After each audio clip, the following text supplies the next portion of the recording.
All right, so we are recording, and I do want to just welcome John Kennedy and Karen, I'm forgetting Karen Leduc from Nasdaq, here to talk through the study that everyone hopefully has had a chance to look at a little bit. Here comes John, let him in. It's a pleasure to be here when talking to you and following up.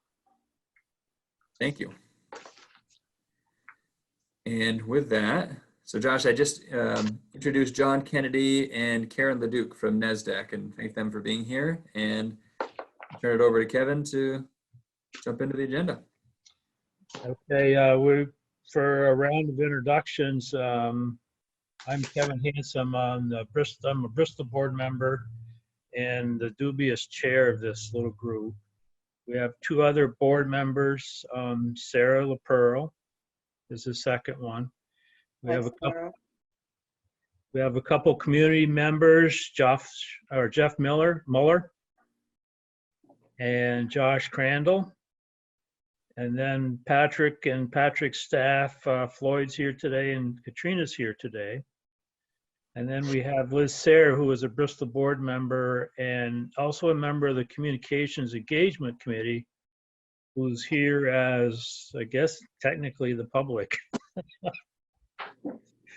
So we'll call the meeting to order. It was 3 o'clock when we started, so we'll call it together, and we need to have somebody volunteer to take minutes.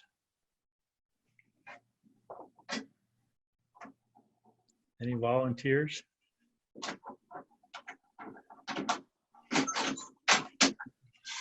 Pen this time, so I can try.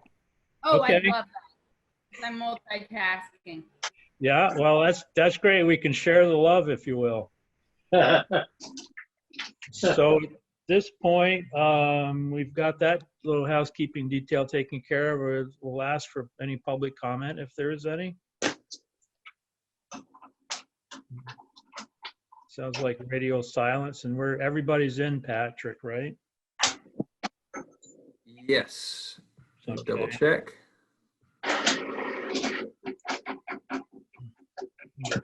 Yeah, I don't see anyone in the waiting room. Cool. So then I guess our next item is action to approve the minutes. What's the board's pleasure?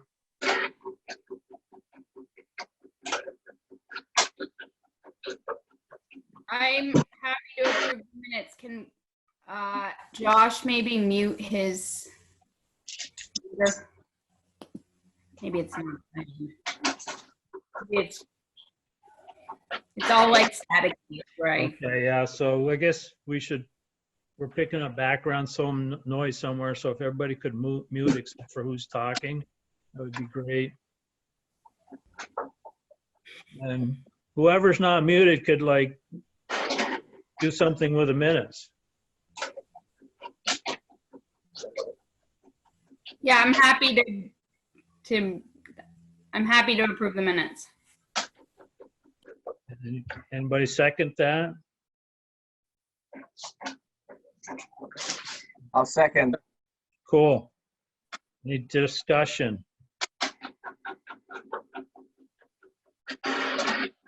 Okay, no discussion. Everybody that's in favor of approving the minutes, please say aye.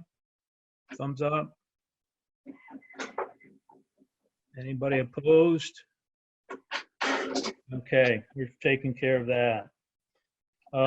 Next item is the Nasdaq report, and we were fortunate to have Karen and John here today by Patrick's arrangement. So Patrick, if you want to give a little overview of your initial impression, and then we can, was the intent to have John and Karen present then? Yep.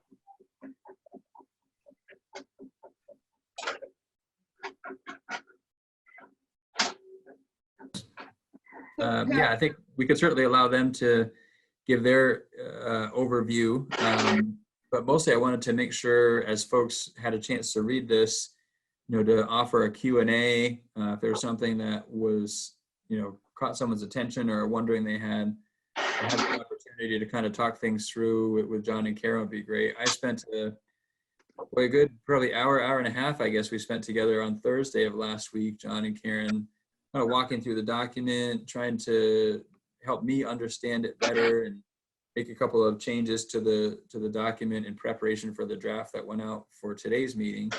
And thank you for your quick turnaround. That was great to see, and hopefully that gave everyone a chance time to read it. Yeah, I think nothing super surprising to me in reading this report in terms of we have declining enrollment. That was something I anticipated to be true, but we have a different lens on that, another deeper analysis on our enrollment, which confirms that yes, we are losing students, and it gives perhaps more reliable information on how many students, and that will help our planning, I think, a great deal. One of the things that John and Karen and I talked about was capacity of our buildings, because that's another really significant piece of information in terms of building our plan going forward. And through our conversation on Thursday, we were able to make some adjustments in how we think about our buildings' capacities, which I think is useful for today's meeting. And then talking through the scenarios, which is probably where the rubber kind of starts to hit the road. And we've done a lot of work as a community around our community values and what possible scenarios we wanted to consider. And as John and Karen and I talked on Thursday, some of the scenarios some of the options that they created for us matched up really well with some of the scenarios that we came up with, and some were a little different, and some of them sort of were missing one of the scenarios that we came up with as a community. So we had a good conversation there, and I think there were some changes in that regard as well. So we've had a great back and forth. It's been a great working relationship with NASDAQ so far, and thankful they can be here and continue that conversation. Okay. All right. Well, again, as we had mentioned in our conversation with Patrick and earlier, we are very pleased to be able to assist with the process. And we have completed the demographic study, as well as the updated enrollment projections. And based on that information, we have been able to utilize the data that we had gained to go forward with updated projections, and then taking the student projections and analyzing those. And we then also went forward and took a look at the capacities, and with that information, capacities of each of the schools. And so when you have a situation where you have enrollment projections and school capacity, that then enables the development of the set of options. And so what we did at the last session, and this would be up to Patrick to determine whether he wanted to go forward with it this time, was we responded to any questions that had come up with regard to either the demographic analysis or the enrollment projections. And then from there, we moved into the capacity analysis and any questions that arose there. And then finally, we discussed the options and dealt with any thoughts that might have come forward in terms of questions or needs for adjustments. So the document that you see currently is a revised document that does reflect, for the most part, all of the discussions that we had. There may be a couple of minor edits that still need to be taken, but essentially the info is based on what we had discussed. So I don't know, Patrick, whether, Karen, do you have anything to add to that? No, I just want to add that we were very pleased to work with the administrative team and each administrative team at the schools. Very helpful, a great place for learning for your students. So thank you for welcoming us in. Yeah. They were fantastic and enabled us to move forward with the project very well. They were tremendously helpful with follow-up and providing key information. Yeah, John, I feel like that approach that you offered in terms of how to kind of walk through the different section of the document, I feel like that worked well for us and might serve us well today also. Okay.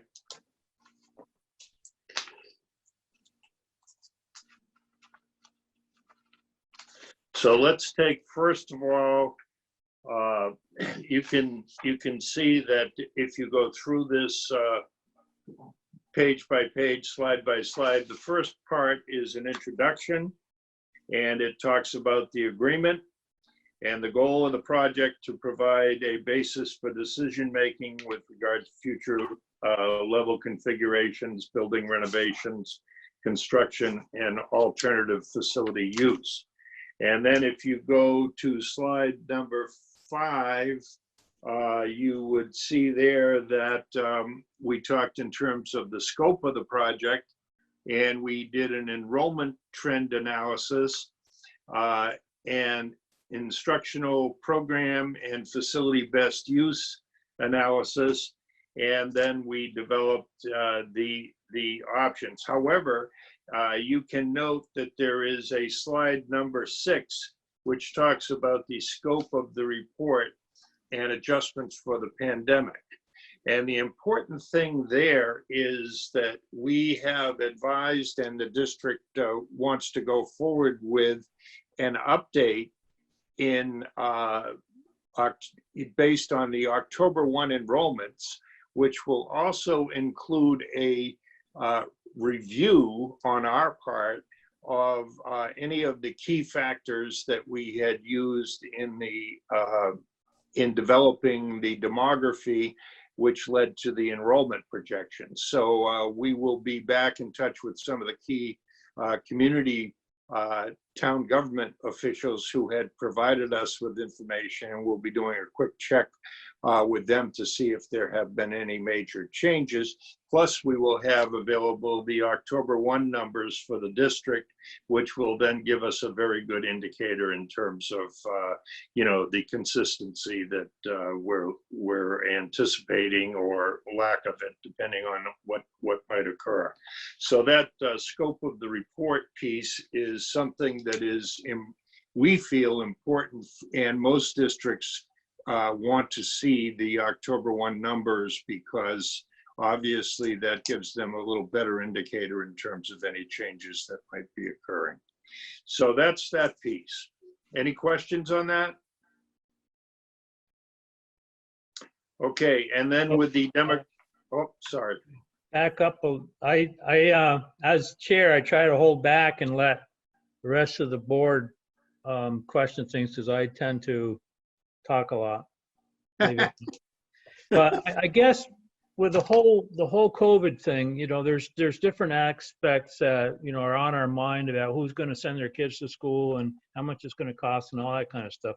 But in the back of my mind, you hear all this buzz, and like everything, there's two universally 180-degree apart points of view on every issue, it seems like. But anyway, there's this belief, or there's this trend, or there's the beginning of a trend of people leaving the cities, primarily New York City, which is very close to us, and resettling. And you hear, Vermont's getting inundated with people resettling here. VPR had an article just a couple days ago where, they kind of pigeonhole different types of people coming into state. But do you have, I guess the question is, do you have any sensitivity as to, and it's very early in the game, obviously, but anything there that's going to affect the enrollments? Or, I mean, there's also a lot of complications if people are coming as older people, or people coming with children, all that kind of stuff.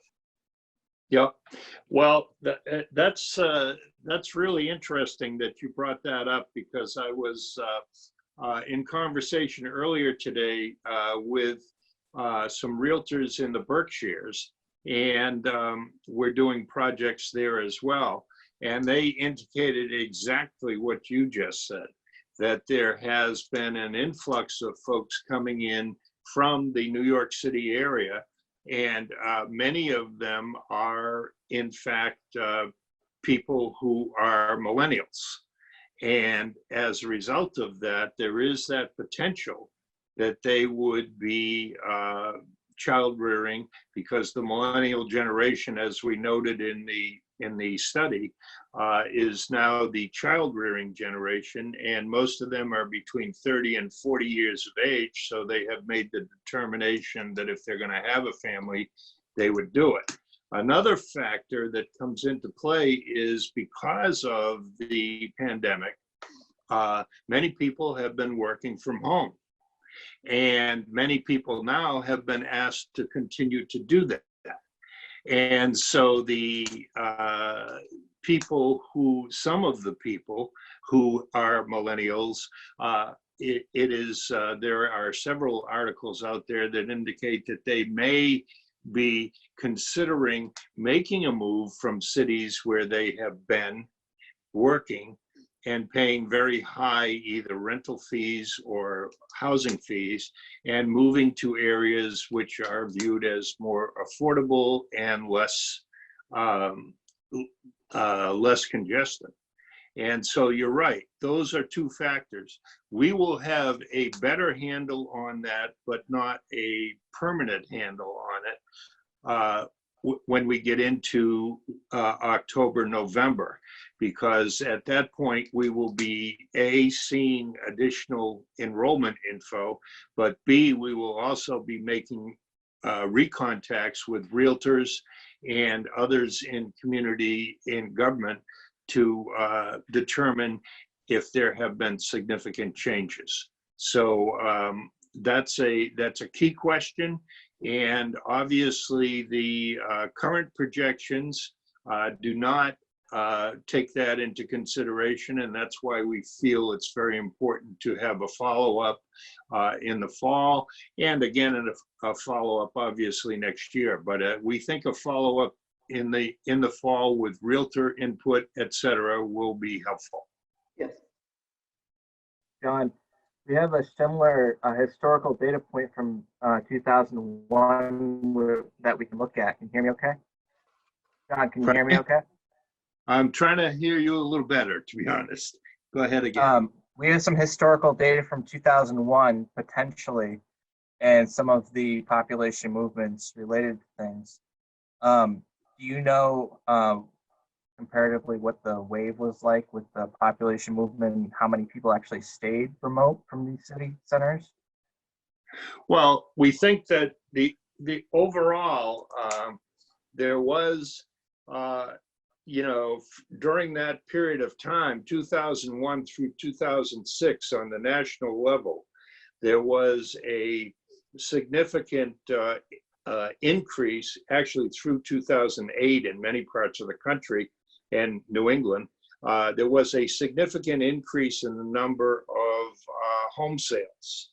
That was a major time period, and it was referred to frequently as the housing burst or whatever. And therefore, many communities experienced growth in housing during that time period. And with it, obviously, most people who purchase a single family 3 or 4 bedroom home are going to be people who either have children or are anticipating that they will have children. And so that was a major factor on the national level, followed, of course, by, and we reference this in the report, the economic decline, which occurred between 2009 and 2012, and some places into 2013, where housing sales declined very significantly.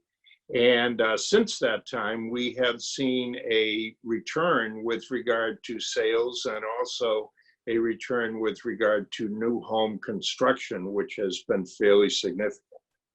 But does that respond to your question?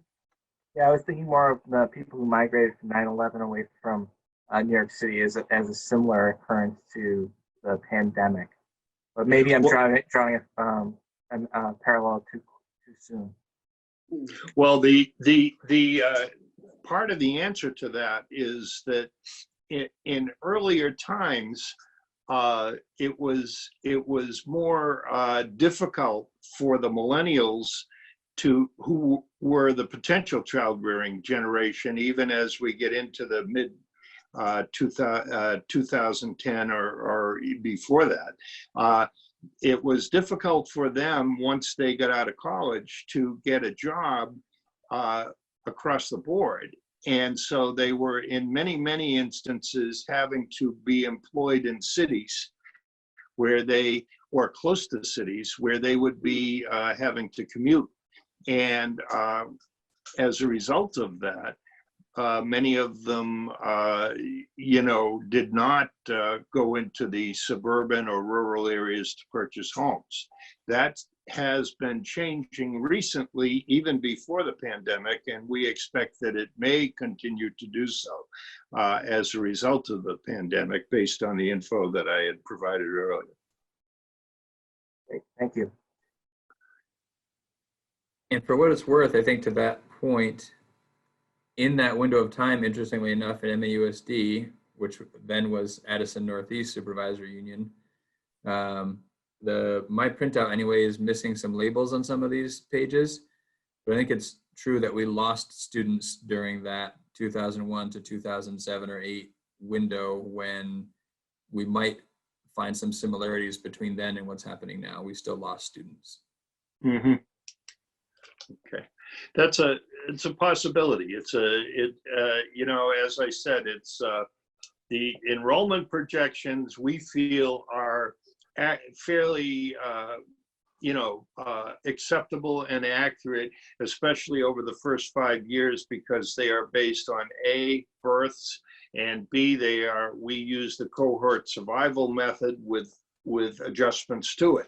But in other words, the projections are largely based on what is already in the system, plus births and other key info that will affect what comes into the system. And so we think that the first 3, certainly 5 years of the projections will be, are the most accurate, because they're based on information and factors which already exist.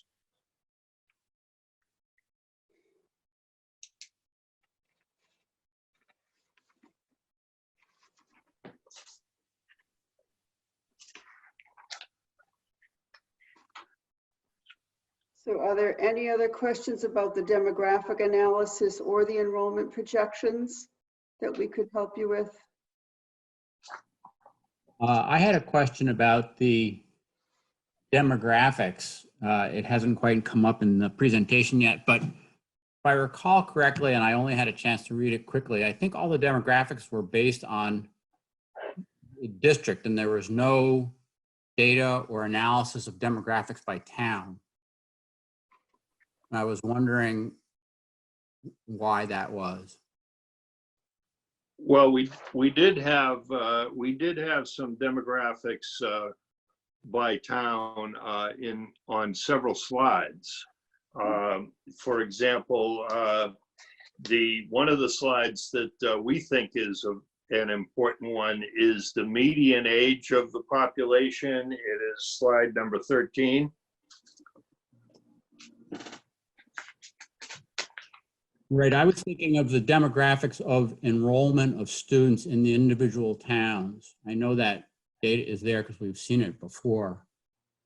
And we have, this presentation aggregates data on a district-wide basis, and I was wondering why it didn't drill down into towns, because when you get into options, without prejudging what option might be selected, it has the potential to fall on individual towns if there's a closing, but that information wasn't here.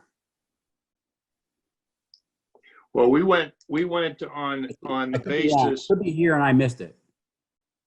Well, the only thing that and Karen, you can move in on this if you'd like. The only thing that the factor that we did consider was the school enrollment of each of the towns, and that was it, and also because we were considering the elementary schools, and so that was an important piece that we utilized, and so that was a factor that came into play.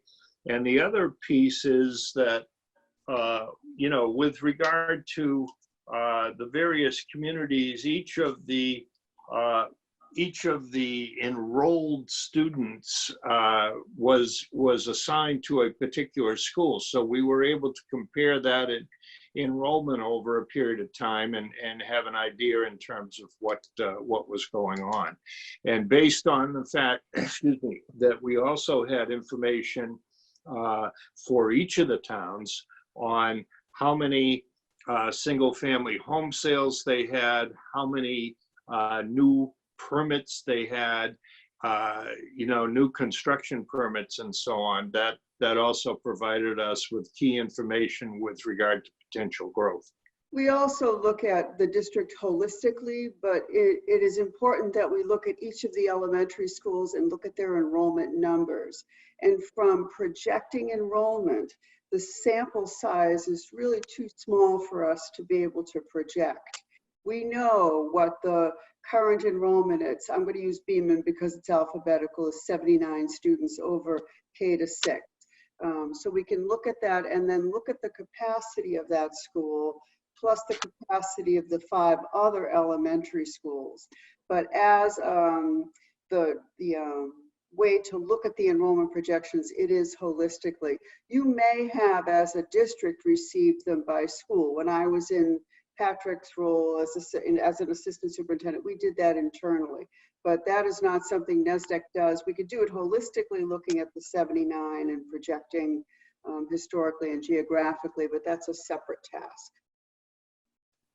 So wouldn't I don't want to belabor this point and take too much time, but if the superintendent decides to go down the path of proposing that some schools be closed and selections about which schools to propose be closed are made, wouldn't we need to look at the enrollment trends of individual schools as opposed to the district enrollment?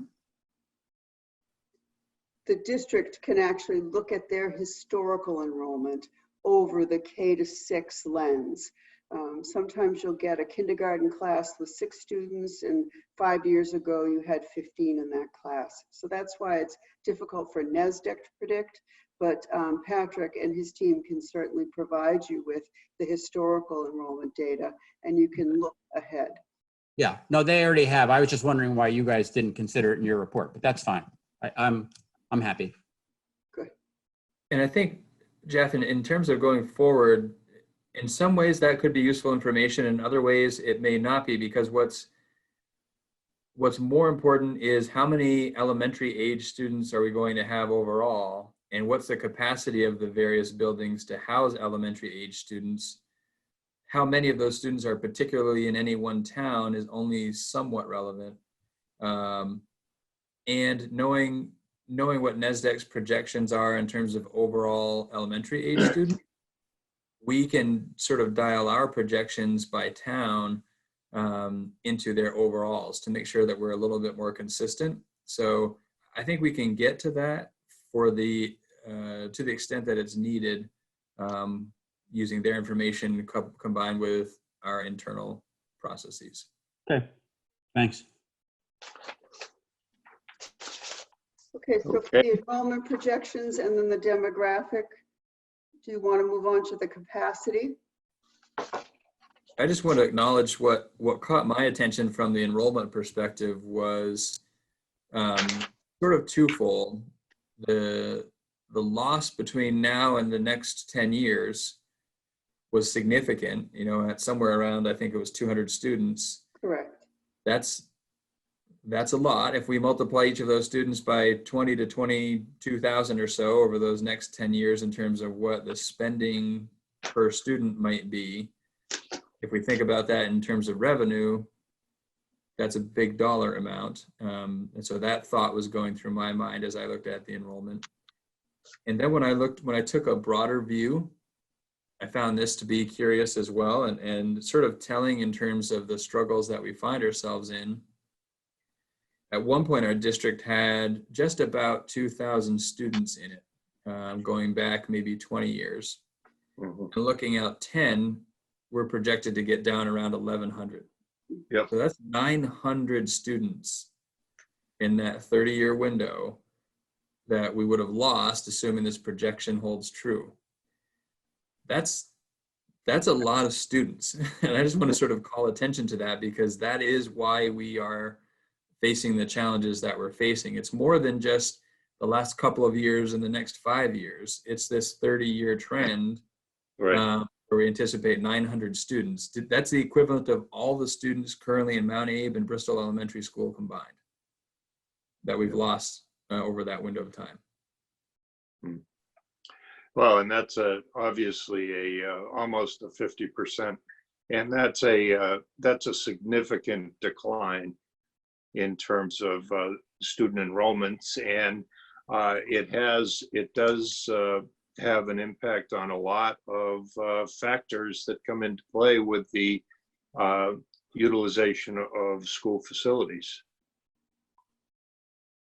John, what struck me as curious is the communities continue to build single residence, and yet the population is continuing to decline.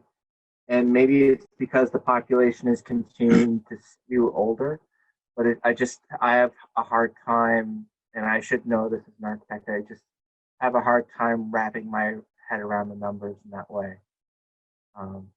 Did your realtor friends shed any light on that, John?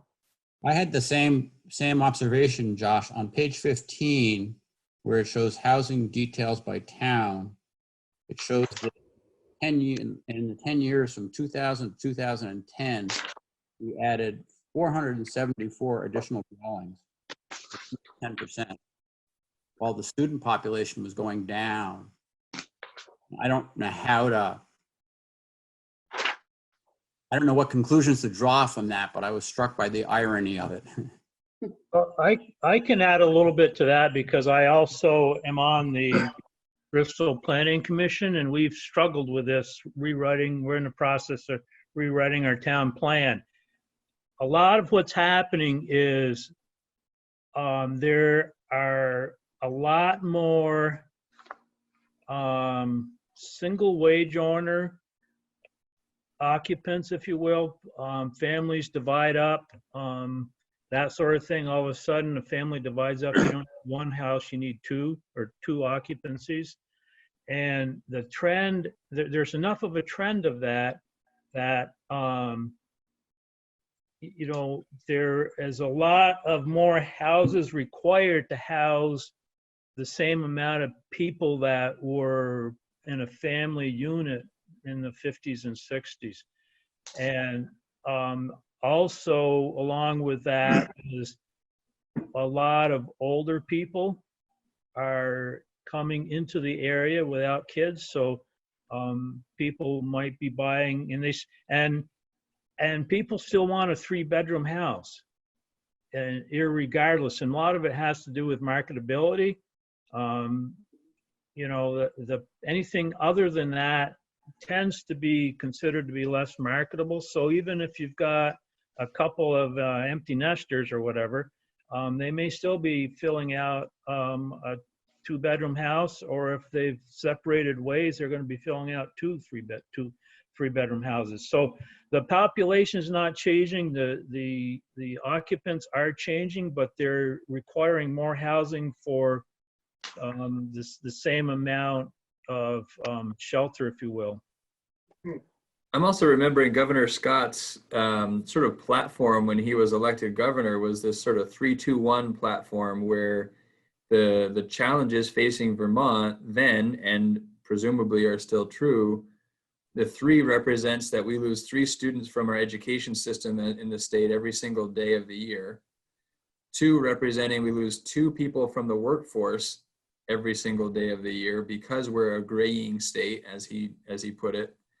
And 1 being we have 1 child born addicted to opioids every day. So I think that tells our story a little bit, that maybe we have, and our population as a state is staying relatively flat, maybe ticking up just a tad or down just a tad. So our population's staying the same, but we're losing more and more kids because of the sort of graying effect that he refers to.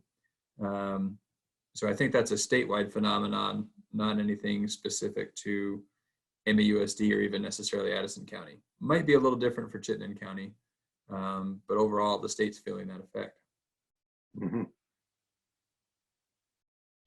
And there is a, on the national scene, they do projections with regard to various, with regard to every state in terms of their numbers and numbers of young people.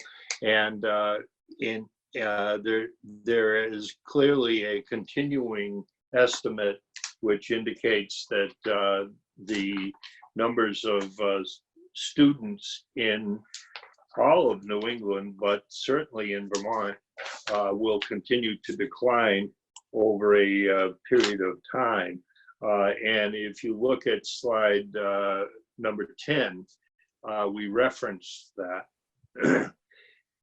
And you can see that there is a projected pre-K through 12 decline, and that would take place.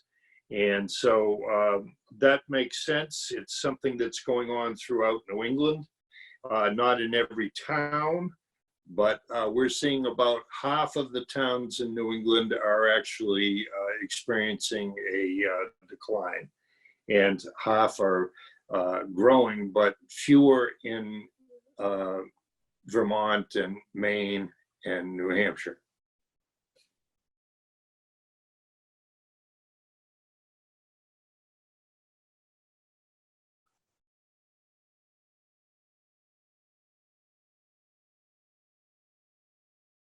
So are we comfortable moving on to capacity of each of the buildings and then to get to the options?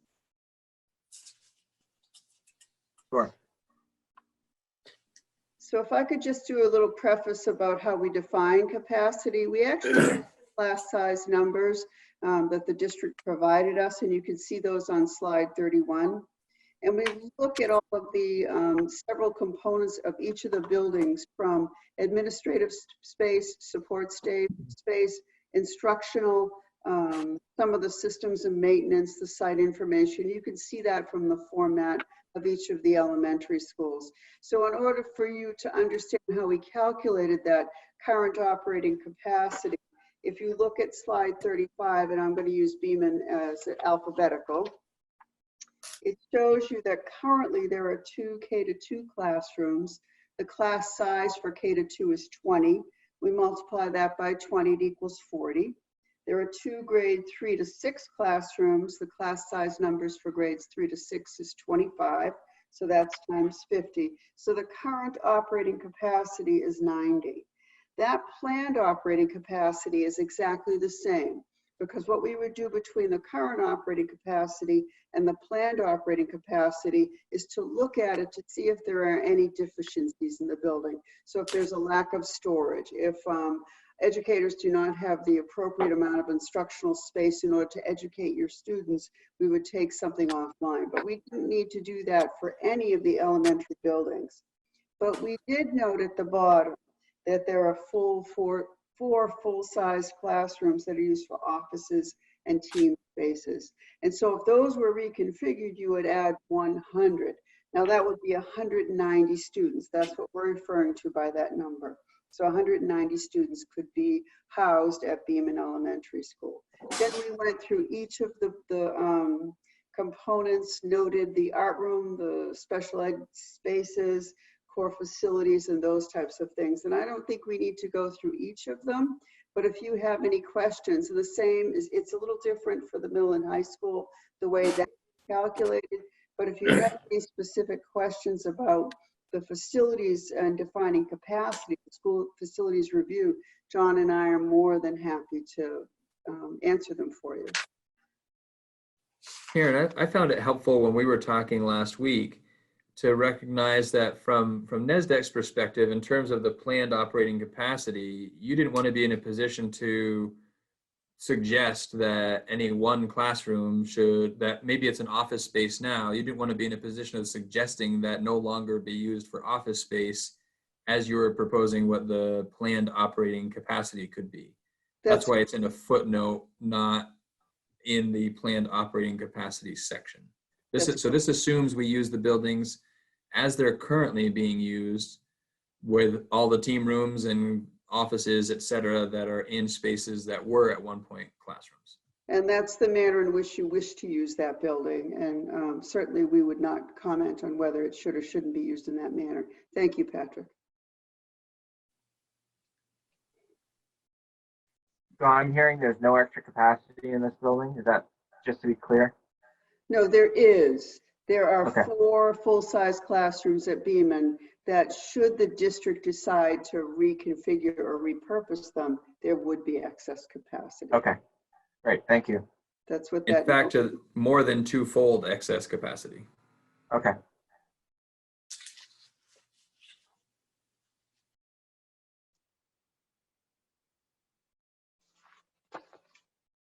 And so for my working sort of approach to this, and acknowledging that there are some footnotes too that NASDAQ recommends sort of a 10% buffer from planned operating capacity to enrollment. The way I've sort of been internalizing this, knowing we're trying to figure out in what ways can we use our buildings differently. And if we stick with the Beaman example, because we're on that slide 35. So as we currently use it, the planned operating capacity is 90. If we made some changes in what we do with the classroom spaces that are not currently used for classrooms, Beaman could actually house 190 students. We would then take 19 off of that 190 to leave the 10% cushion that NASDAQ would recommend. So that puts us, just about 170 students is where we could reasonably expect enrollment to be at Beaman if we're at full capacity. That's correct. Yep. I had a question about that note, Patrick. I'm wondering if the trend for 30 years is declining enrollment in the district, why maintain a 10% growth capacity? I mean, that's not just a number that would be nice to maintain. That actually costs money. So should we be spending money every year to maintain the flexibility for a 10% growth capacity when over the past 30 years we've never seen any? That's a good question. Well, I think the response to that is that obviously that's a good point that you made. However, what we have seen in many, many instances throughout New England is that oftentimes districts are confronted with a surge that has been unexpected, A, or B, there are changes that come into play in the educational process, which require that a district which had been working with a particular class size average may have to reduce that. That occurred very significantly when small group instruction spaces were required, or adjustments were made in terms of educational programming that required, for example, at a high school level, some of the electives that students need to take, whether it be physics or whatever, oftentimes those numbers are significantly smaller than the average class sizes in the building. And therefore, districts typically do not want to be put in a position where they have to cut or do things that would diminish their program offerings. And so as a result of that, you know, we advise that, you know, a 10% capacity cushion is something that a district should consider. Does it have to be? No.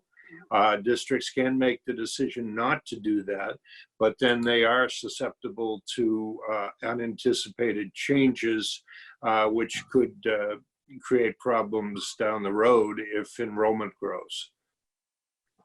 I also think there's something to be said for a little bit of flexibility. Like there could be some challenges in filling a building right to the brim with the most number of students it could possibly have.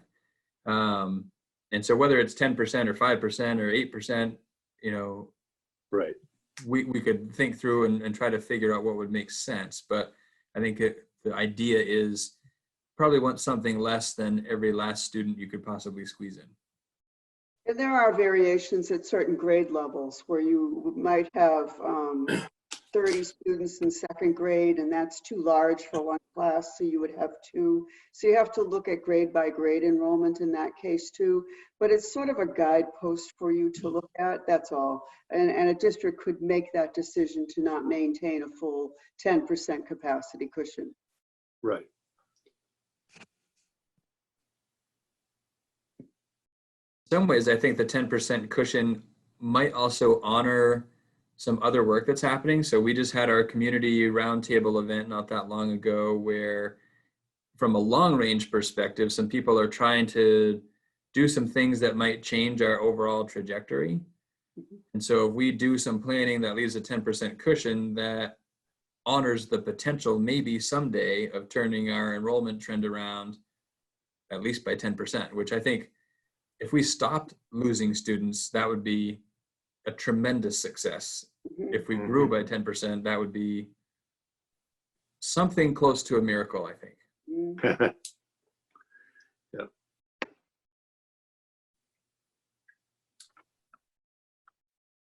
May I ask a question? Sure. Thanks. So some of the feedback from the community, I was hoping you might be able to speak to, is that during COVID, I think some thoughts might have been that schools had the capacity to bring all of their students back and just separate them out enough because the numbers were so small in some of the classrooms. But we didn't see that happen. And I noticed that some of the schools like Starksboro maybe only had room for one empty classroom, whereas Bristol had 4 and New Haven had 4. So that didn't really seem to affect how we dealt with the pandemic, right? So we, as a district, we kind of handled all of the schools the same way. We weren't going to be able to send just the Beeman kids back full time and not the kids from the other school back full time. So I just, that had come up in some of the community engagement work. So we'll let Patrick decide how he wants to respond to any COVID related questions. I think is the best, because we're not there to know the particulars of how it's being undertaken there. Yeah, and I think you hit the nail on the head, Liz. So Beeman's an example of a school where we probably could have brought back all students and kept them 6 feet apart. But as a unified district, to make that happen in one place, which would create a very different experience for students than it would in another school, seemed to create an inequity that I wasn't comfortable with, and that really, as an admin team, we weren't very comfortable with. So that's what led to the decision to decide, unless we can bring all students back, we weren't going to select which schools could move forward in bringing them all back.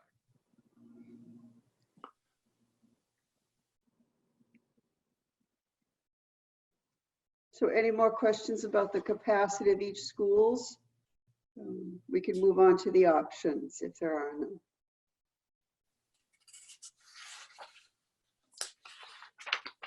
So you can see with the options, there's a description, and we look at the specific grade level alignment, talk about advantages and challenges, But we also were tasked with thinking about how might you partner with Addison Northwest. So you'll see options A, B, and C at the end are the partnership with Addison Northwest.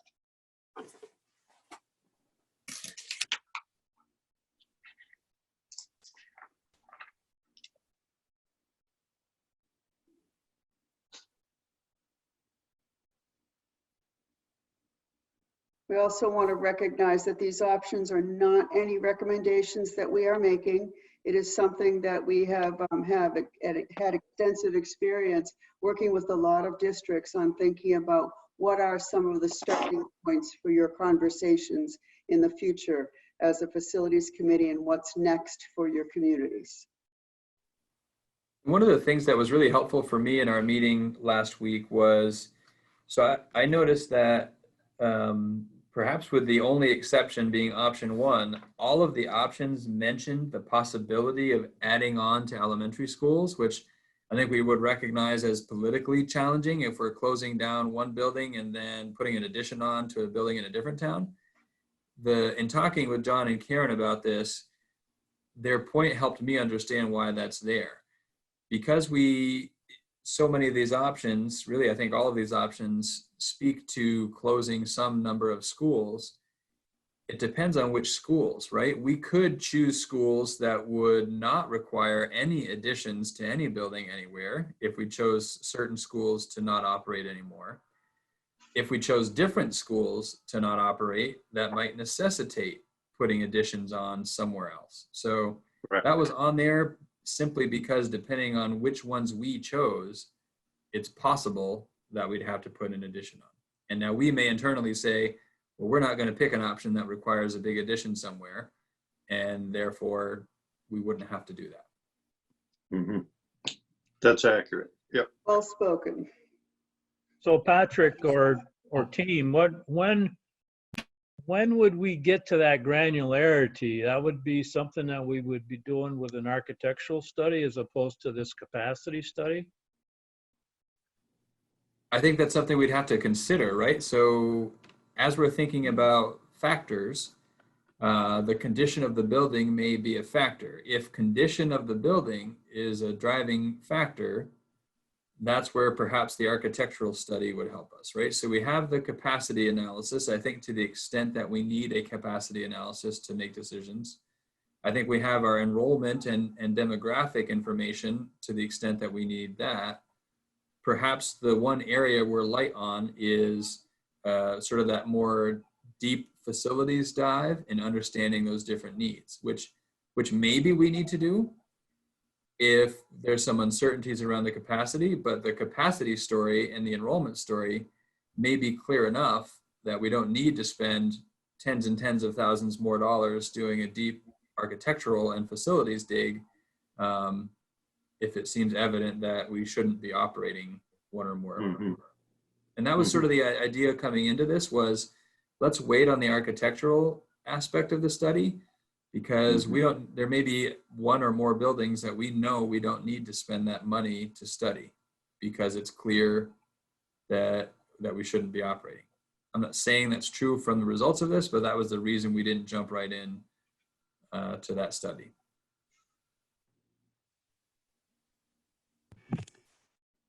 Can I ask a question? I noticed that in the options, I think I noticed that there are no options of not closing schools. And I think, if I remember correctly, in the, what is that document called? The charge to the committee, essential questions. I think there was a question of scenario 1, questions was keeping all 5 elementary schools open. So I was wondering, two questions. One is, what happened to that option about keeping all the elementary schools open? And 2 is, well, I'll just leave it at that. What happened to that option? I can take a stab at that because John, Karen, and I talked a little bit about it. And then John and Karen, if you want to add to that, to my comments, that'd be great. But we talked about that and sort of, it seemed unnecessary for Nasdaq and this wasn't necessarily any decision I was a part of. This was, I think, what NASDAQ realized as it began its work. Wasn't a need for NASDAQ to study our current condition, because we're well aware of our current condition because we're living it and breathing it. And I think some of the information that they have gathered for us, in particular about enrollment and demographics, helps us to understand the long range feasibility of that option. But it wasn't something that necessarily prompted the need for further study from NASDAQ's perspective. Well, that makes perfectly good sense. NASDAQ also isn't, It's NASDAQ's still, not calculating the financial end of things.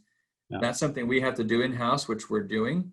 And so really the sustainability of that option where all buildings stay open is primarily a financial one that we're going to be doing in-house anyway.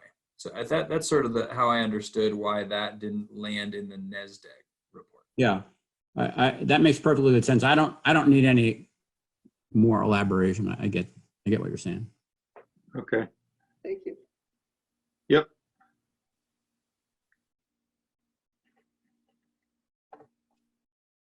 Does anybody else have any questions?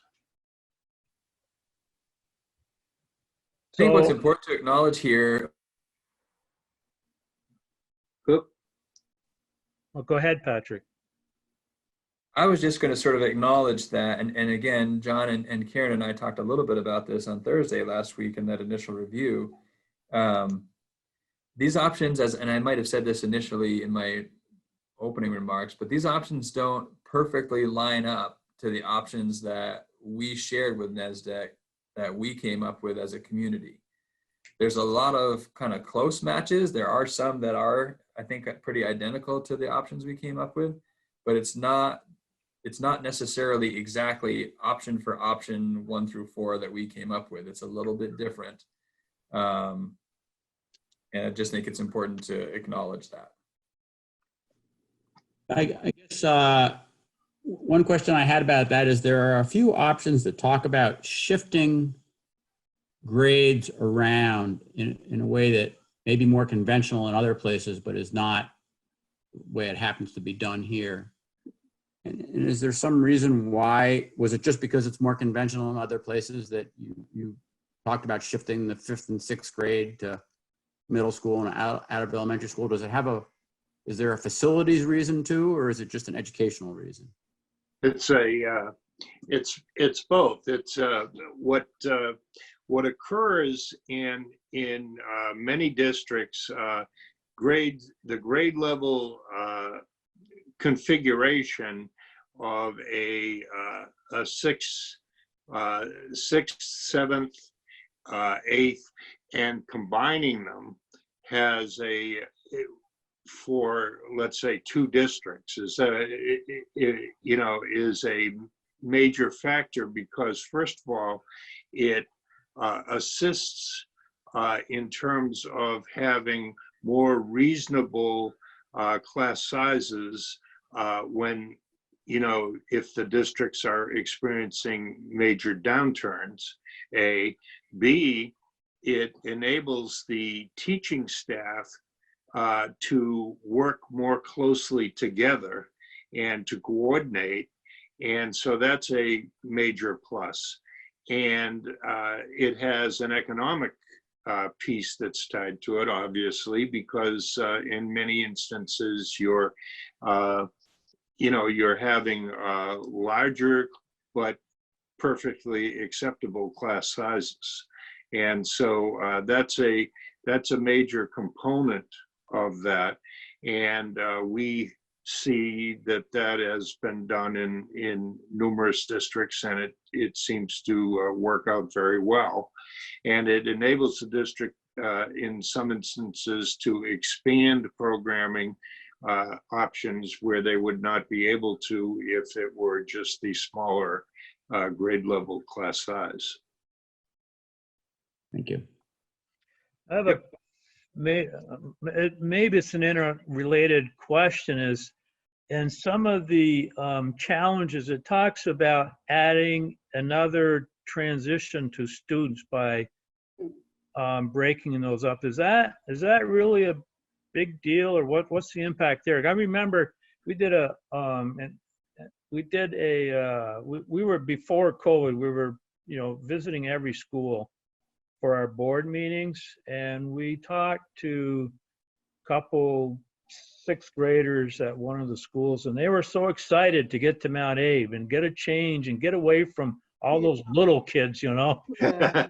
So I'm kind of wondering if that really is a big deterrent or not.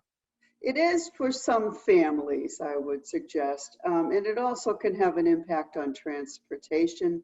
If you do decide to place that true middle school model 6 to 8 building someplace other than where it is right now. That's the only thing. And John and I have presented in many, many, many communities during the public portion of this. Families will get up and say, I want my kid to go to an elementary school and then on to the middle school, high school combined. So that's really why we mention it. From my perspective, Kevin, this fits into the category of things that we as adults think are bigger deals to kids than kids actually think they are. And if you go to Chittenden County, they're already doing that. Yeah. It's not very far away.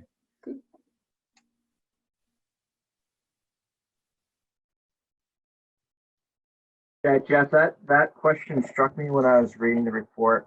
So, for instance, why are they drawing the line at 5 to 6 and 8 to 9 specifically? And I think it gets into it in the report that it's to achieve economies of scale in the different, if they were to break them into the middle school into a single place, so you can have a bigger offerings of a program. I also thought about multi-generational families and having a kid in high school, middle school, and grade school in 3 different sites, the challenges of that. And I was talking to an educator as well, and they alluded to a pedagogy here in the state of Vermont, which treats grade school students differently than middle school and high school students.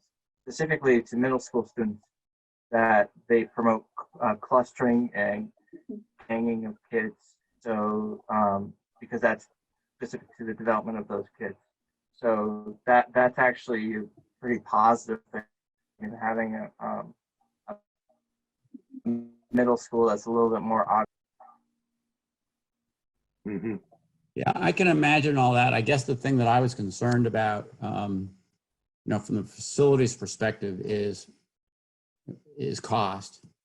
I mean, it would be nice to do all kinds of things, but I think we're already in such a tight spot. Yeah. That unless it's presented to the community as though this is the least costly burden that can be imposed, it's going to meet a lot of resistance. Well, I think that raises a really good question. I mean, what is the charge? Is it preserving education or value, which I think has been a degree all we've all been talking about, or is it the bottom line? We could all race the bottom line for everyone in the warehouse and be done with it. But I don't think that states to our values as a community. And secondly, there's a geography component to the way these townships are laid out. We have a couple valleys that we're dealing with. The people in Lincoln and Starksboro are in some ways a lot closer than New Haven and Moncton. I think that's where the conversation I would like to be having is, where does it make sense to consolidate these groups into communities that can be realistic? And I think you hit the nail on the head, Josh, because the answer is yes to all of those. Those are all combining to create the charge that I think we have, which is what makes it so tricky. If it was absolutely, it's about the bottom dollar, this is an easy problem to solve. If it's absolutely about the curricular component and the program offerings, this is an easy problem to solve. Because we have to try to find the best balance of both of those and the geography that you mentioned, now it gets really complicated. And I think that's what we're wrestling with. People lose sight when you go out and buy something, you're constantly comparing price and quality and making the adjustments of buying the best thing you can feel that you can afford. In this situation, we don't look at it that way, but it's really the same thing. Mm-hmm. And really, we haven't necessarily identified what's actually our greatest challenge, and that is the emotional aspect, because that's what people go to the polls with. And from a logical perspective, the people of Lincoln think it's perhaps perfectly logical for New Haven to close their school. But I bet the people of Lincoln don't think it's perfectly logical to close Lincoln School. So that's I think an example of the challenge and the emotional aspect. And as it stands now, we have to basically, if assuming a decision is that we should ask a town to close their school, we're going to basically be asking one or more towns to take one for the team and close their community school for the benefit of everyone else. That's a heavy ask. That's a big ask. It is, and there's no, you're absolutely right on with that. And obviously it does create some emotional pushback and so on. However, we have found that in many instances, because the option also leads to potential improvement in programming options and opportunities for the students to be in possibly larger groups and larger programming opportunities, that oftentimes it can be viewed by many parents as a plus. And so there's no doubt that it gets difficult, and there can be a lot of pushback. But on the other hand, there are also possibilities that it could show parents that the programming that their child will receive will be improved significantly, partially because of the larger numbers and partially because of opportunities to expand program.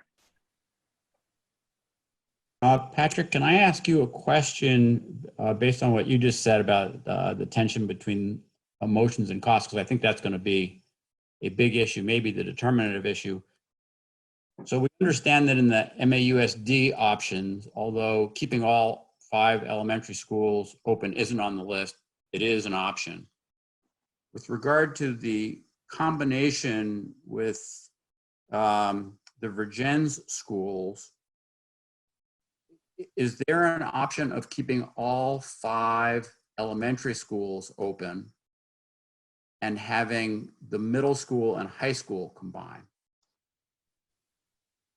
Is that also implicitly an option, even though it's not written here, or that's? Yeah, I think that's the other challenge. Is I would say there aren't any options off the table right now. I will say what's important is at some point, some options are going to have to come off the table, because we can't continue to consider everything forever, because we're going to have to lead toward a decision at some point. So I would say, yes, that's possible. From a practical standpoint, I don't think that would produce the kind of savings that we anticipate needing to find.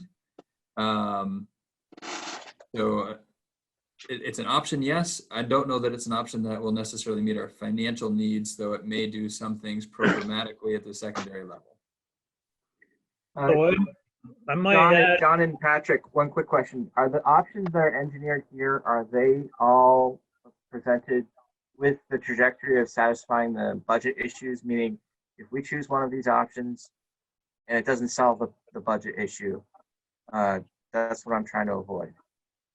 Each of these options has many options within them, right? So if we look at option 2, it says closure of 3 elementary schools.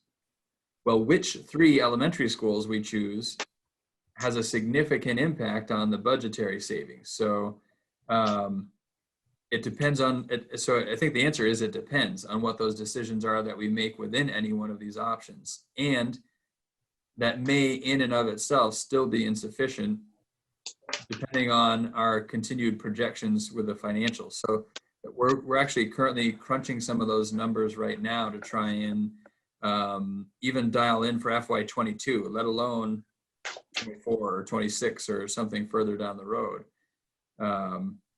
And we are looking at needing to find a lot of savings, even just for FY22 as we currently sit. I might also add that part of our charge lists out the scenarios that were worked through at length through a lot of different engagement through community administration and that staff. And some of the things, even the one you just mentioned, Jeff, with keeping all the 5 schools, elementaries open and combining with Virgins on junior and high, was on that list at one time. So if we as a group decide that one of these scenarios that we're charged with is not the right one, we're gonna, I believe, we will have to come up with a very clear rationale as to why it's preferred over the previous work that's already been done. But I think it's also important to know, and this is where things get kind of tricky sometimes as we work. The role of this committee is to help me in making a recommendation to the school board. So this committee actually doesn't make a recommendation to the board, except for supporting me in doing that, which in a way I would say is good for you and bad for me, because I don't think anyone wants to be left holding the bag with having to make a recommendation here. So that offers some cover to all of you and acknowledges that that's part of the responsibility of the position of superintendent, is to do the work with folks, understand the different perspectives, understand the information, and get to a place where he or she is advising or making a recommendation to the board for consideration. In the end, the board has to decide what gets put before the voters or doesn't, but they need me as superintendent to help guide that process, along with their community engagement efforts and support from this committee, et cetera. But procedurally, that's where this goes. And then the other point I wanted to make about the high school being used as a 7 through 12 for both districts and closing one high school building is that the operating capacity of the high school would not be sufficient to accommodate the enrollments, the 7 through 12 enrollments of both districts, and without having some programming issues or class size issues. And so that's another concern that when we went through that, we found that would not be necessarily a valid option. That's why all those options had basically one of the 2 high school buildings being a middle school and the other one being a high school, or some version of what, different grade configurations, but effectively one's a middle school, one's a high school. I have a couple questions about the combined ones, or one prime, and I just want to clarify, and it's probably stating the obvious, but when it talks about realigning grade schools, that's only the MAUSD district on our part. It's not, we're not walking in step with Northwest at that point. That's correct. Okay. Yep. And I think the important thing,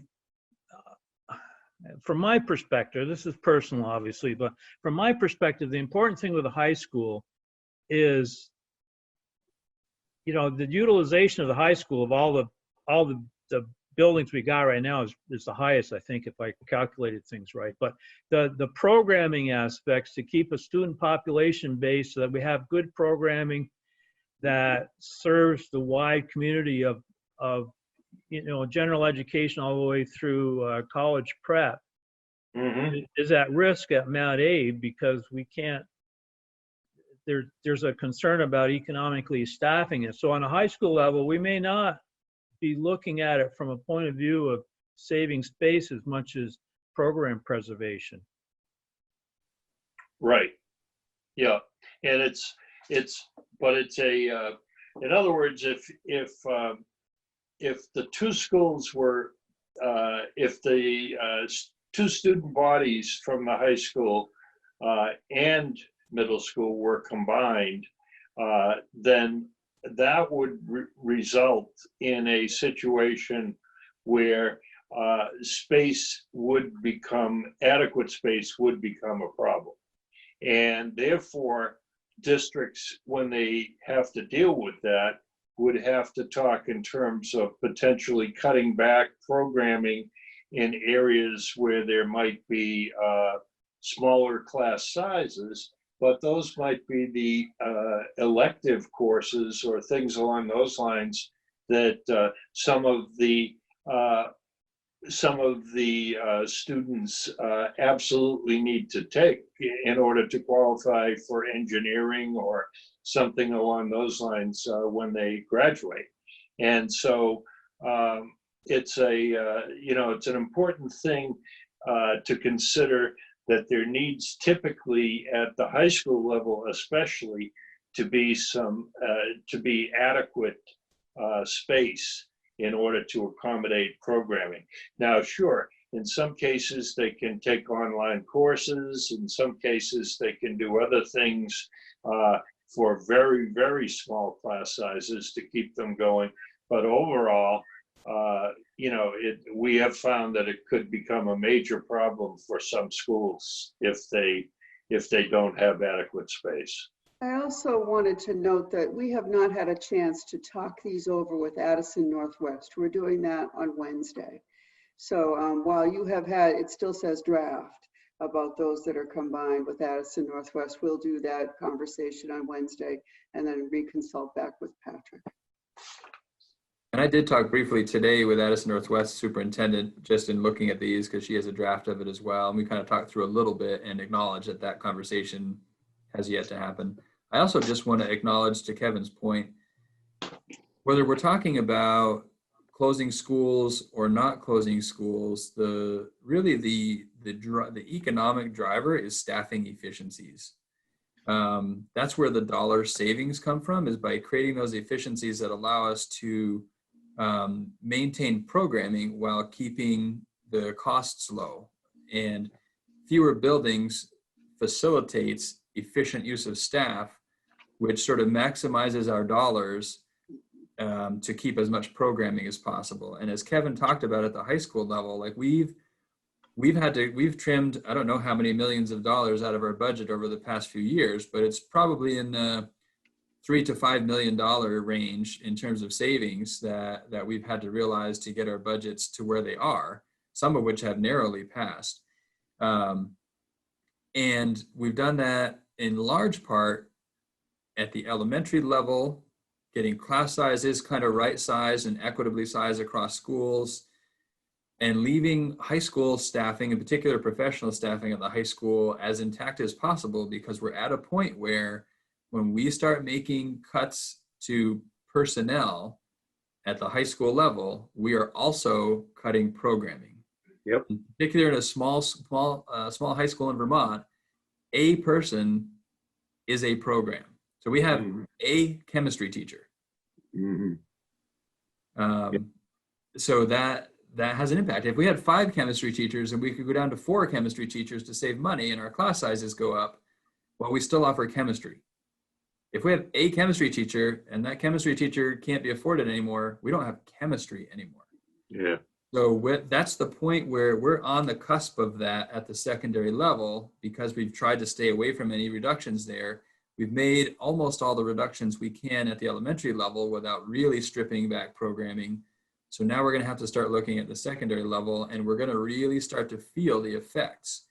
One, it's not entirely impossible. And again, we're still working on the numbers, but it's not entirely impossible that we may need to realize $2 million in savings to get down to the spending threshold for FY22. That equates to about 25 professional staff. So when you start thinking about what that means to our programming, let's say we had to get 15 of those 25 out of Mount Abe, and the other 10 came from the elementary schools.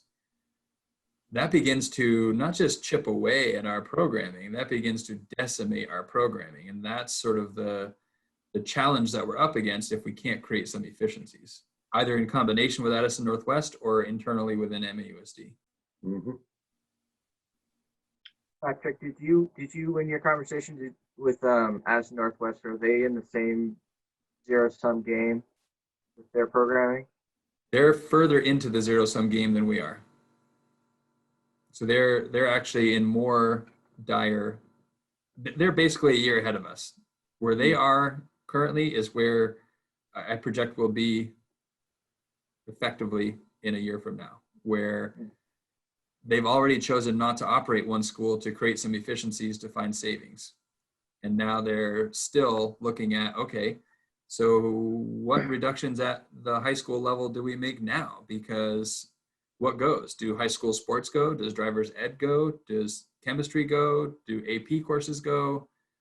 What, we can't keep it all and stay under the spending threshold. I think they also recognize if they put out a budget that asks their voters to pay a huge penalty, that it probably doesn't go well. Yeah, they're there right now for sure. Patrick, of course, not familiar with all the internal economic details, but theoretically, the argument that you're making there argues in favor of combining the high school and the middle school. Why is that not obvious? Why is that not an obvious thing to be considering? If they have a chemistry teacher and Mount A and MAUSD has a chemistry teacher, to use the example you were just using, and each school can't afford their own chemistry teacher, but together the two schools can have a chemistry teacher, so you can cut some staff and preserve the program. What am I missing? I don't think you're missing anything. I think that's exactly what we're trying to do, and there are obviously challenges in doing that. So let's say we have 5 students in chemistry and they have 5 students in chemistry, which wouldn't necessarily be able to be supported with a 1.0 FTE teacher in each building. But together, maybe we could have a 1.0. Which building does that 1.0 actually sit in, and which building do those students attend? Do we do it all virtually when we know kids don't necessarily get the same experience if one half is always virtual and the other half is always present? So yeah, I think to have our high school students all in the same building and our middle school students also all in the same building, whichever building that may be, absolutely makes a lot of sense. Okay. In particular, if that's happening in a merged school district. Where that's happening in 2 different school districts adds further complication, but yes, that kind of thinking is exactly what we're talking about, and I think that's in a couple of the options. I don't know if it's A, B, or C, but that's the idea. Put our middle school kids in the same building as Virgins, and put our high school kids in the same building as Virgins, and figure out which one of the 2 buildings we have is middle school and which one of the 2 is high school. But I just want to say, when I read the report, I really saw options B and C as being kind of a really nice middle ground, because each community got to preserve their high school facility. So that was my takeaway. Of course, I need more time to look at this and digest it. I'm sure there's an emotional component to this that's keeping me from getting over the speed bump. But and of course, I think there's still grade school closures. But that was my takeaway. I'm not going to beat around the bush with it. I think that a strategy like that keeps a high school-ish type building in both communities is probably going to be the most amenable to both groups. And I'll add to do that the proper way, or at least the proper way as I see it, means really taking our 2 school districts and merging into a single unified school district, much like the process we went through in each of our communities a while back, but now taking what our new districts and merging those, because that facilitates what you just described, or what is in option B, in a much more reasonable way, and adds to the savings, right? So if we're operating as a single school district, we wouldn't need all of the central office staffing that we each have. Exactly what the staffing levels would need to be, we'd need to figure that out, but we certainly don't need 2 superintendents for this one new school district. So you can understand the savings there. And really, ultimately, what we're trying to do is, how do we find ways to trim overhead so that we can spend a higher percentage of our dollars on the programming that we want to offer our students? So central office staffing is a form of overhead. I don't think either one of our offices are overstaffed right now. But if we merged and we were operating a single, say, $50 million business instead of a 30 million and a 20 million separately, there are absolutely efficiencies that could be found. So that from a governing standpoint, it makes a lot more sense to do it that way. And from an economic standpoint, it makes a lot more sense to do it that way. Which I should also say only happens from a sort of grassroots effort on our communities, because there's nothing coming down the pike from the state that's going to suggest or support or in any way make happen the merging of our two districts. That's going to have to come from grassroots. I've been in conversation with the Secretary of Education. He said, Act 46 isn't done yet in lots of parts of the state. No one has any appetite for Act 46 round 2 right now. Having said that, if our communities wanted to do it, there's probably nothing that would get in the way, but no one else is going to come lead the charge for this. It's going to have to come from, if that's something that our communities think should happen.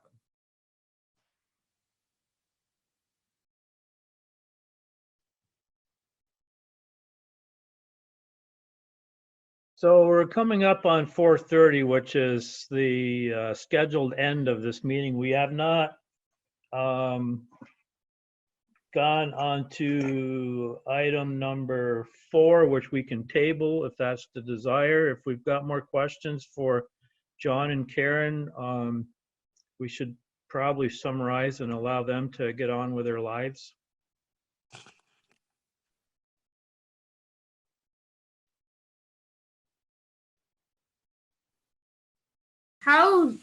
I apologize. I'm in the middle of a massive thunderstorm and wherever. They had, how different did the Addison Northwest really look compared to the Mount Aid study? I'm just curious. Was it drastically different, or were they really quite similar? Well, we use a very similar format and a similar template in doing this. It's based on, obviously we modify it as we go along, but it's based on hundreds of different demographies that have been done over time. And so we know what the key factors are. There were some, but then obviously from district to district, capacities of schools, age of schools, and to a certain extent, some of the factors that affect enrollments are different.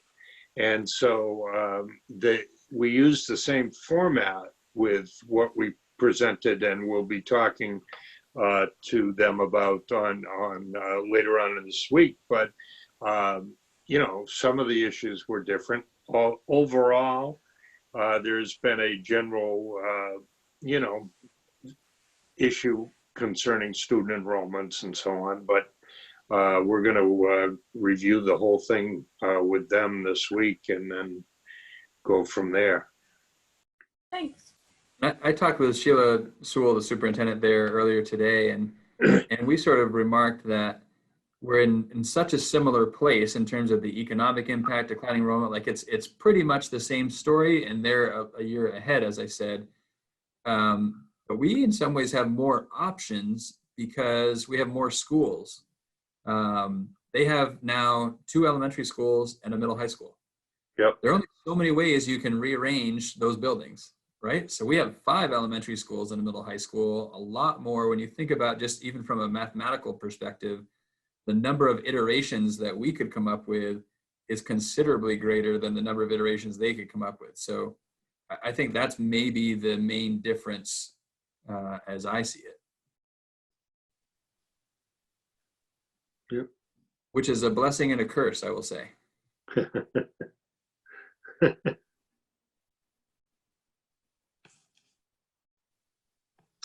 Any other questions for John and Karen? I don't have any questions, but I did put some corrections to some of the staffing in the chat. We don't have to talk about it, but I double checked, and I think those are the things that need to get fixed before this goes out. And I saw that. Now, how do I access that after we've left the meeting? How about I email you instead? Perfect. Thank you very much. You're welcome.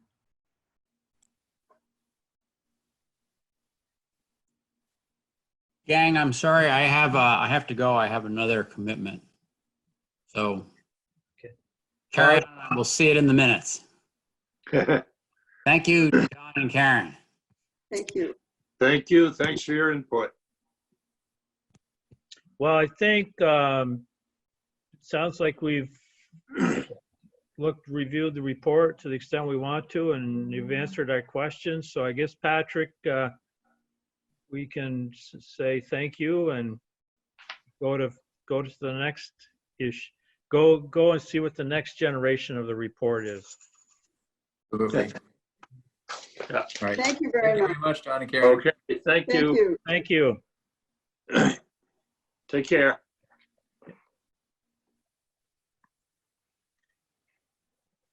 So at this point, it's 4:32. We can keep, when we've lost one of our members, we can go on to what was planned to be the next item to talk about the charge questions, or we can table that for another meeting. So whatever the pleasure of the group is. My sense is that won't be a short conversation. I'm glad it was on the agenda, just so everyone can be reminded that those, in addition to the Nasdaq study, there are a number of those questions there that is part of our charge to really sort of help me think through and think of what a response might be to some of those. And frankly, in looking at those, some are easier to answer than others, we'll say. I'm not convinced that they all necessarily have answers, right? They may be more considerations than questions that need answers, but I do think it's important for us as a committee to look at those questions and be thoughtful and mindful of those as we're considering the various options that we learned through the Nasdaq study and as we work towards some sort of a recommendation.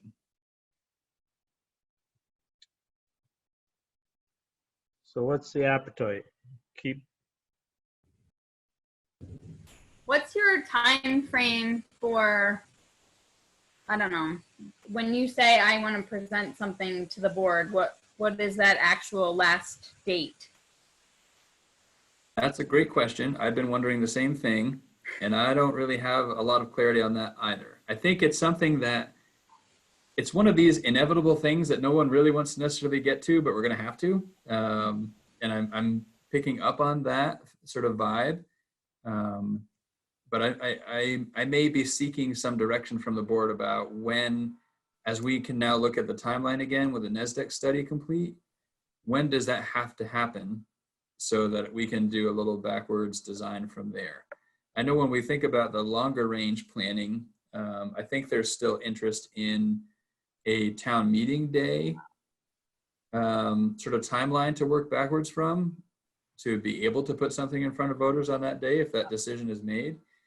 And that has us, you know, by the end of January, the board would have to determine what's the ask of the community and and have a warning ready to go and the ballot ready to go and everything else. So if we work backwards from there, it probably needs to be October, November is probably when some sort of recommendation needs to come out. So there's time for the community to react and understand and the board to process, et cetera, leading up to that January. Here's the warning, here's what the ballot's going to say.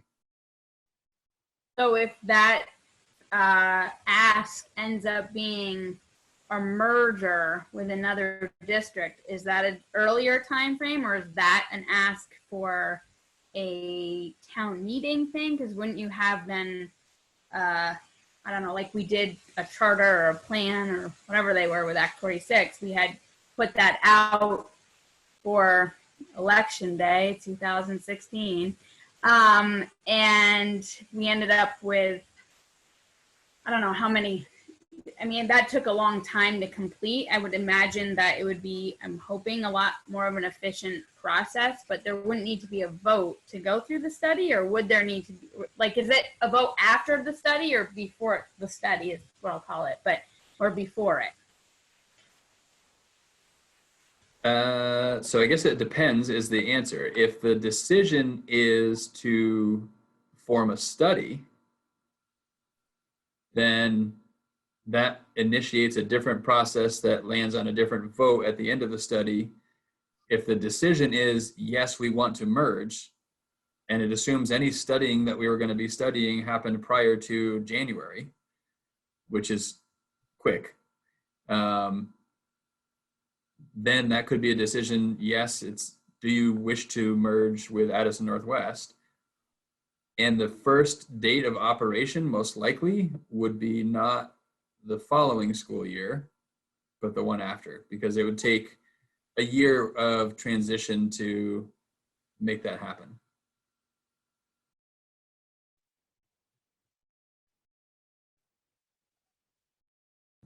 And there is, I'm not super familiar with the process, but there's an approval process. Like if our community has decided, yes, this is what we want to do, either beforehand or afterhand, that decision to become a single district would need approval at a higher level.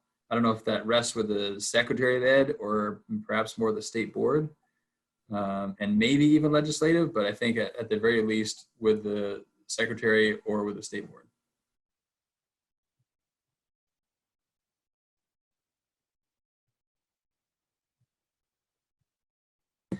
And I would add that if you look at any of the options that involved joining forces with Addison Northwest, they all also included having fewer elementary schools in our district.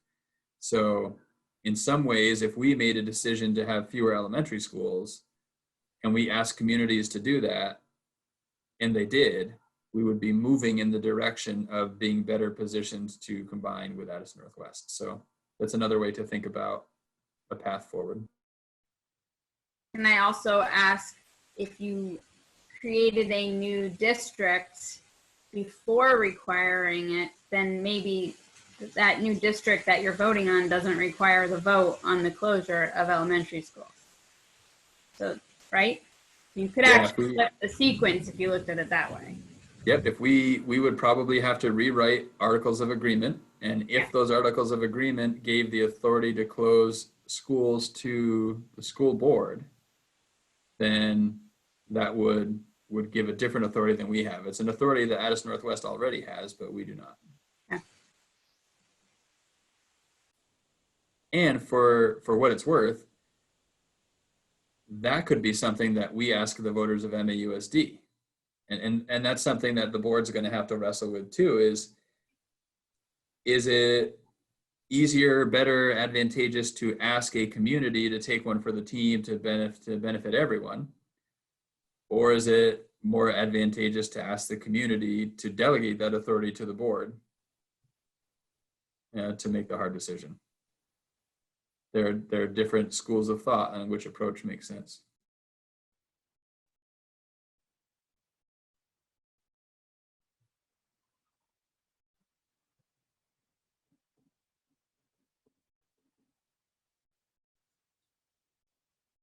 I'm not hearing a lot of burning desire to move into the next topic, so would somebody make a motion to table it to the next meeting?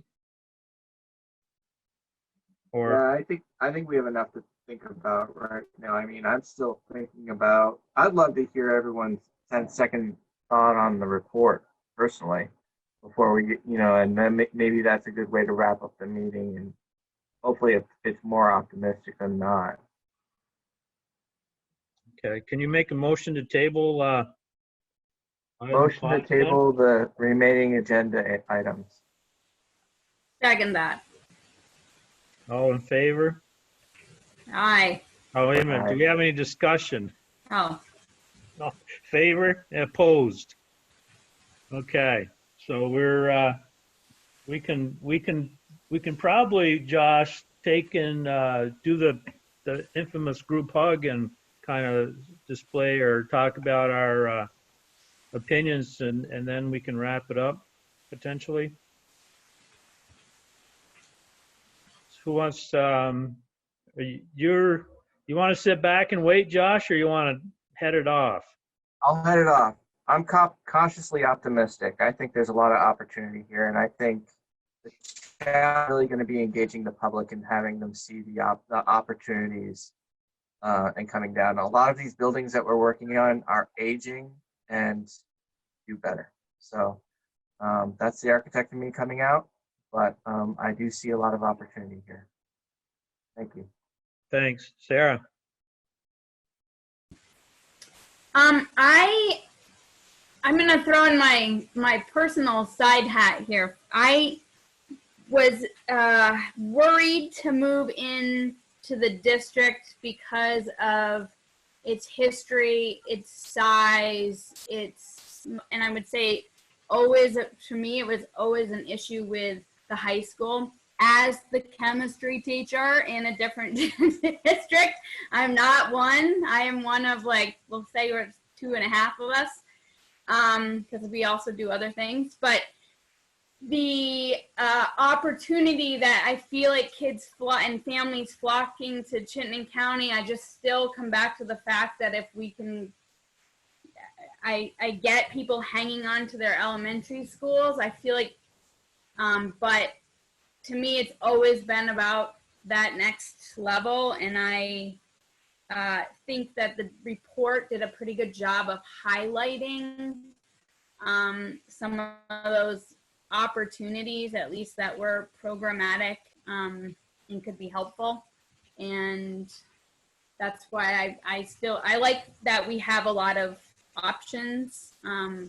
But to me, it's always been, you know, instead of everyone leaving and going north, how can we keep them here? And my kids are going to Mount Abe next year, so one of them is, and I'm kind of optimistic and excited for that. And and I wouldn't be less excited if there was a merger, and I wouldn't be, I kind of feel like we should throw it all on the table, and I like that the study did that and had their own options. So. Thank you.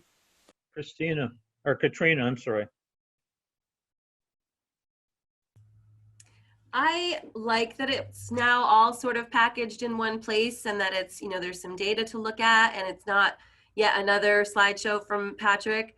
It's nice just to have that other lens with people who've, you know, done this before, and they're professional, they're emotion free, but they are empathetic, which I think is important. I am trying really hard just to keep my head clear about, you know, what the timeline needs to really look like. That part starts to, you know, freak me out just because of where we are at the moment with our timeline of starting school up again. So it's a little too much for my head right now, but I appreciate that I can go back and I can scrub my thoughts and my ideas. I have a couple of things that I'm curious why they weren't in the study. So I'm going to jot those down, and whenever it's appropriate, you know, see if there's other things that people think maybe we might be missing that they could either help us with, or we might want to complement the report with. But that's where I'm at right now. Thank you. Floyd? Sorry, unmuting.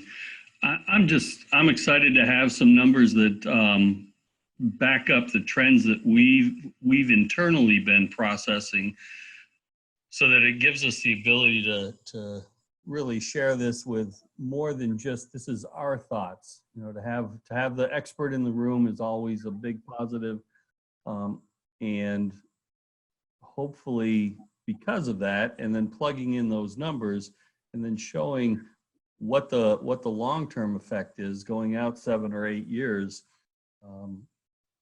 will spur action. Thank you. Patrick, any more follow on? No, I already spoke way more than I should have this meeting. I covered a lot of ground though, so I'll stand with what I've said. Oh, thank you for that. Well, so I was very impressed with the demographics and the breakdowns to project out 10 years and have it so clearly laid out really reinforces a lot of the trends. And there's some noise going on, and I sort of brought it up about the whole New York City is going to flock to Vermont and all that kind of stuff. But those efforts to whatever becomes of that is going to be not significant. I'm a little, I don't know if I should say disappointed, but I didn't really get a whole lot out of the options. They were divergent, if anything. So, I mean, we've still got that task before us, or Patrick has, and we assist him however you want to look at that. But, the 30,000 foot stuff that we talked about today about the districts, the overall history of enrollment, projection of enrollment, what the variants are on that is all really good, and really provides us with some good information. So I'm excited about that. From a community point of view, Liz, do you have anything to comment or add? I appreciated that they noted that not only for me that the programming concerns, like for instance chemistry, but also that they added on the report that would also for special education, that kids would have perhaps better access to programming or educators for those needs. And I liked that they put as using the building as a community center as an advantage for a possible school closing, that was looked at as an advantage for that. So I appreciated that. Thank you. I believe we're at the point, unless you want to keep going, that somebody could entertain a motion to adjourn without trying to guide the end of this. Motion to adjourn. Second. Any discussion? All in favor, say aye. Aye. Wave or whatever. Any opposed? That's good. So, so the next meeting, we tentatively set the next meeting up for the 14th of September. The first Monday is on Labor Day. So I don't know if with fall schedules and whatnot, if this time frame or Mondays or what is going to work best for everybody. I can no longer do 3 o'clock. Bummer, I'm going back to school, I hope. Bummer, huh? So Patrick, should we get should we get Jennifer to do a doodle poll or something to kind of recenter what works the best for everybody? Yeah, sorry, I didn't unmute. We can definitely do that, yes. Okay, great. And is it consensus that we'll probably move to like an evening, or what? Where does she start? Does she start after 5, 4, 10? I'm curious. 5 is okay with me on a Monday. Yeah. 5 o'clock, Sarah? Okay. Yeah, I have our school meetings are on Mondays, and I really have to go to those, so or participate till 4:30. It's just a side story. I'm not going to give you a note to give Elaine that says you don't have to go, so. No, it's fine. And it doesn't have to be Mondays if there's a different day that works. So, but it sounds like if it's a Monday, it'll be 5 o'clock or later. And do we want to just try for Mondays, or do we want to pick a different day at an earlier time? Mondays are fine with me if it's at 5, and I could probably do a tiny bit earlier if it was a different day of the week, but I am sensing that I don't really know my life coming up in the next couple of months, just to be candid. That may be the only thing we know is that there's a lot we don't know. I don't really know when I go to work, don't go to work, my kids, I don't know. All right, so we'll try to stick with Mondays, and we'll shoot for 5 o'clock, and we'll send a doodle poll out on some dates and try to get it pinned down. Thank you. Thank you, everybody. It was a great meeting. Thank you. Cheers. See you tomorrow, right?